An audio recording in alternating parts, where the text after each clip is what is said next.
I take it you know about the situation in bioscience. Of course. I'm disappointed, but not entirely surprised. Don't talk like that. You've got plenty of time left, and we have a lot to catch up on. If only that were true.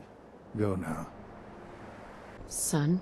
You know, in all my years, I've never set foot outside the Institute. Not once. Since the day they brought me here.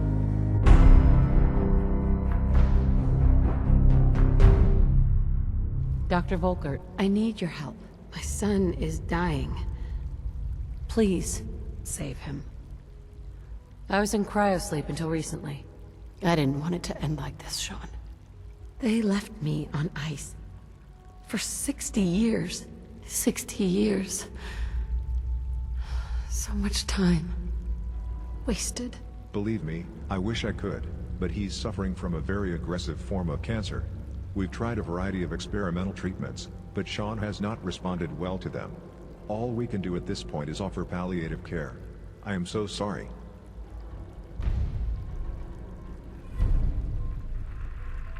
Do whatever it takes. Please, save him. I've tried everything known to Institute science. What more can I do? I've seen how Institute technology prolonged Kellogg's life. Do the same for Sean. That's not possible at all. It's not how it works. First, Sean is too old and his body too weak to survive the required surgery. Second, the kind of cybernetic implants Kellogg received, merely slow aging. They don't cure cancer. Third, Sean would never agree to this. He's always been opposed to this particular kind of life extension technology. It's hopeless. Let's just use the FEV on Sean. One way or another, my son will live. Are you mad? The FEV has many negative side effects. Even if he survives, he'll turn into a super mutant. Sean would never approve of this anyway. It would have to be administered without his knowledge or consent. I can't go along with this.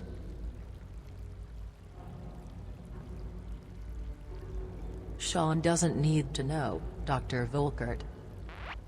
Do it. Oh, he'll know. But maybe. Preserving his life this way is better than nothing. Yes, I will help you. For Sean, please be aware that the FEV might kill him, or drive him mad. I cannot be held responsible if that happens. The risk is there. Here, take it. Administer it when the opportunity arises, but I cannot have any further involvement in this. There is too much at stake for me. Now that you have what you wanted, do not bring this up ever again. Nobody must ever find out what we did here today.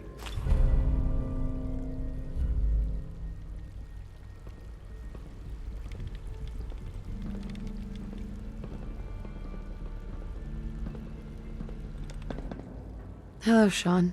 Ah. There you are. Forgive me.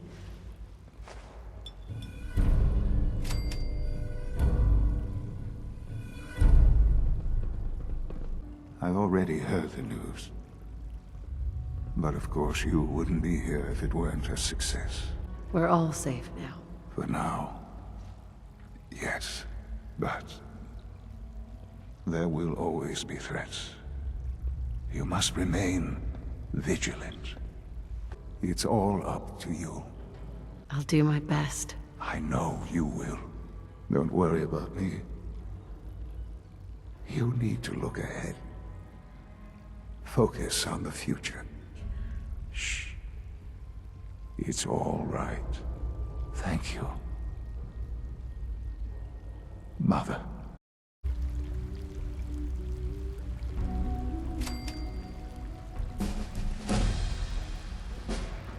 It's over. I wish we had more time. I suppose a few sacrifices had to be made in order to preserve the greater good. How long do you think the peace will last? I don't know. I only know a lot of innocent people died. I think I've had enough fighting. Well, it's all over now. Goodbye, Sean.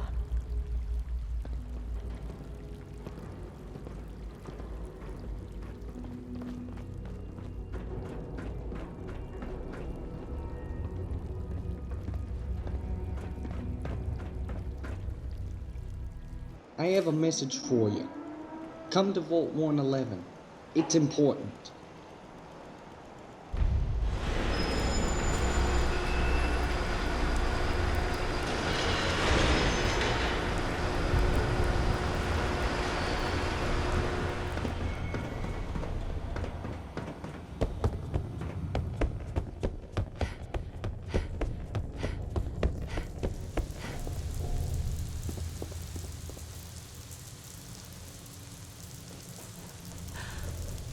Sean? Mother.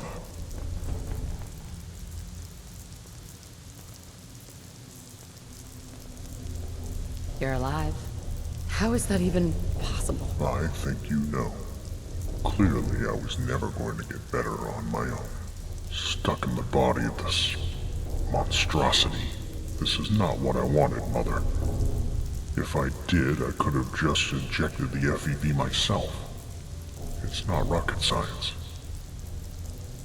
All that matters is that you survived. There's no telling how long I'll live going forward. The cancer is gone, but stuck in the body of this. And just how many years of intelligent thought and sanity do I have left? It doesn't matter now, though. You did what you had to do as a parent. Standing here, next to this scene of a tragedy, what you, no, we have been through as a family. It's hard to hold anything against you. So why come out here?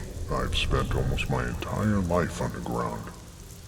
But after my brush with death, I wanted to come out here. See for myself what our family went through. Now, after so long, I finally understand. I never want us to be apart again.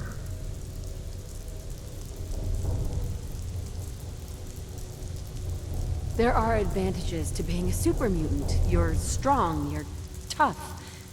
You've managed to survive out here. If that's what you tell yourself so you can sleep at night, so be it.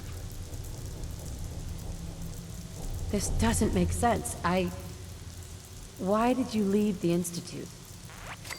Everyone else in the Institute thinks you're dead. Help me make sense of this, Sean. I have to admit, I've had much to reflect on over the past couple of months.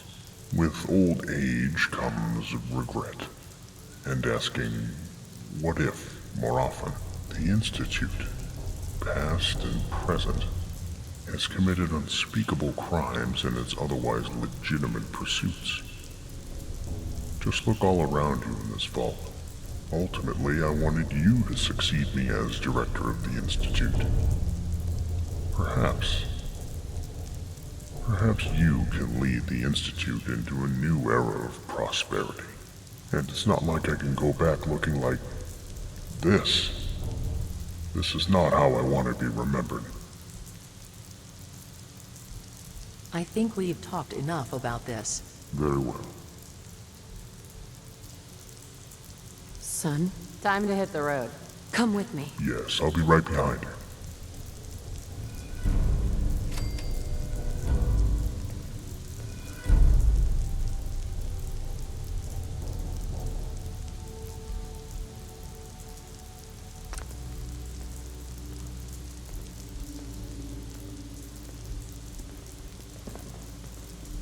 Hey, This will suit you.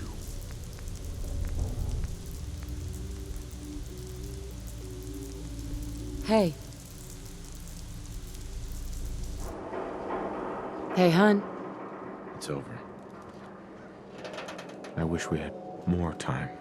It's the only way we can ensure the Institute's safety. That makes it the right thing to do. I only know a lot of innocent people died. I think I've had enough fighting. Well, it's all over now. Like those Son? Institute psychos. This will suit you.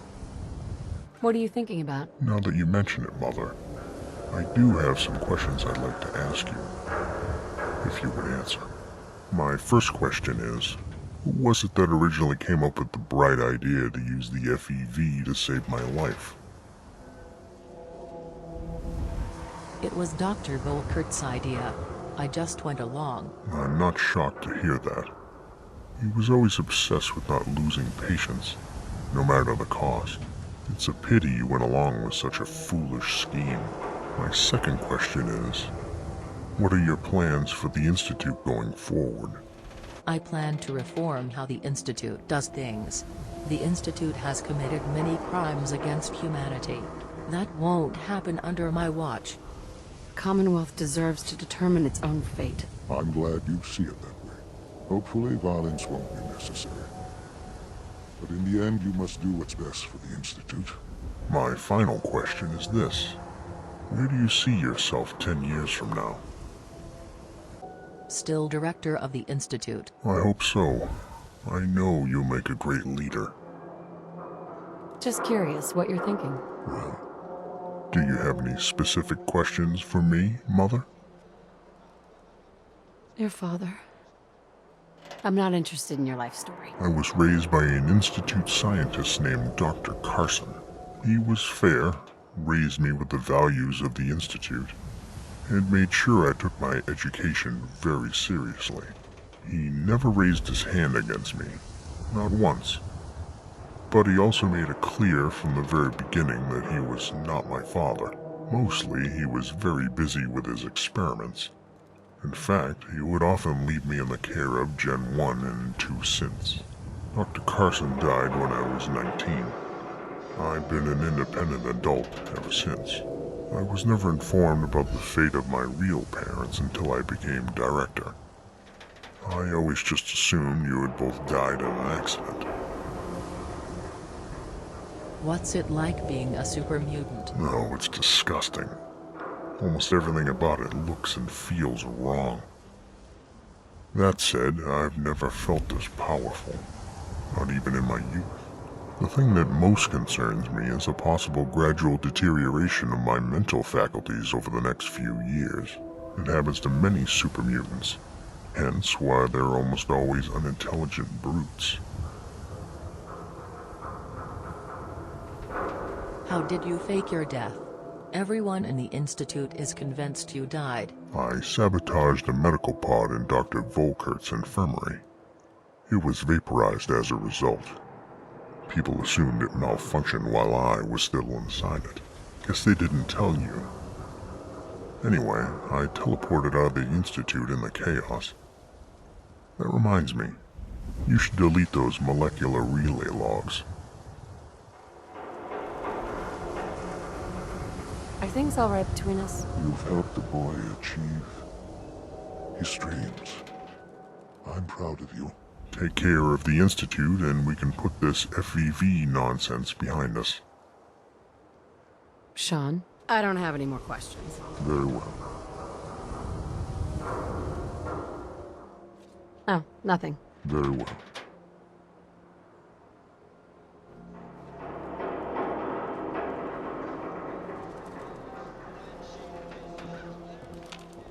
Hey, nothing else. From the upper stands.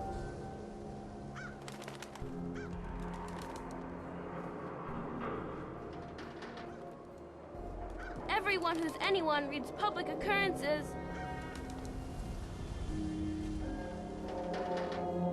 Hey, Got